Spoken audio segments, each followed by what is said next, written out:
We await the president. He is talking to reporters now. Congressman Andy Biggs sits on the House Judiciary Committee. He joins us now. Congressman, thank you. Obviously, the president could make some news here, depending on what he says. He's headed down to talk to the farmers in New Orleans, the American Farm Bureau Federation. A big moment for the president and those farmers. A lot to discuss there, a lot to discuss here. First off, what do we do? The shutdown continues. The president says 15 minutes. That's all I need. We can solve this. How do we do it? Well, we need the Democrats to move a bit. They've been unwilling to move. They've been unwilling to actually sit down and negotiate with any sincerity. And, you know, the president has moved every which way from $25 billion down to $5.7 billion. He's been indicating that he'd be willing to move off that number, but we have to build a wall. And the Democrats have said, we're not going to give a penny. That makes it really hard to take care of something like this, especially when they leave town. So. Yeah, and what we know about that is 150 lobbyists are down there as well, by the way. About 30 Democratic members of Congress traveled to Puerto Rico, some with their families.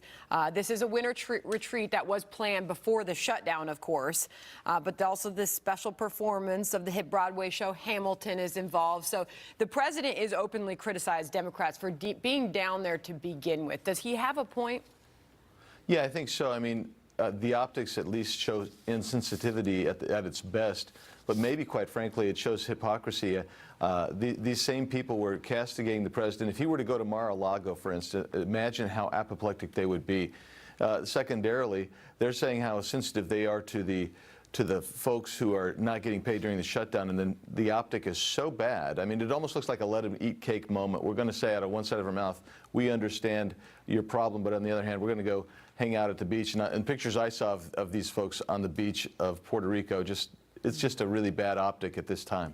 They chartered a jet. It that carried the attendees. Yeah. They also did bring 250 pounds of donated medical supplies on that chartered flight. As we continue to learn more about the trip there, we continue to hear others sound off on this shutdown. Here is Senator Dick Durbin. It's time to send out that Kentucky bloodhound and look for Mitch McConnell. This week, there are Senate Republicans, the centrists who were trying to find some solution, were shut down by the White House. It's time for those centrists to speak up in their own Republican Senate caucus and to tell Mitch McConnell the party's over. We want this to end. There's no excuse for the shutdown. Come on, let's get down to business here. Open up this government tomorrow. The president can do it, and one phone call from Mitch McConnell can get it started.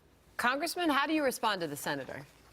Well, I say, first of all, the Democrats have the extra 8 or 9 votes that would allow for a wall to be built on funding from the House bills that have been sent over previously. We need to redo that. And so it's not the president that's causing the shutdown, quite frankly. It's the Democrats, because they actually control the votes in the Senate, because it's a 60-vote rule.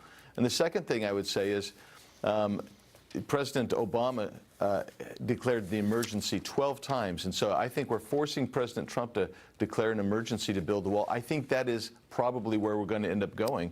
And, you know, that's just where we are. At the same time, Congressman, support for the wall does seem to be growing. This is the latest ABC poll on this issue. 42% of Americans support a wall. That is up from 34% just 1 year ago, with 54%, the majority of Americans polled, still oppose building a border wall.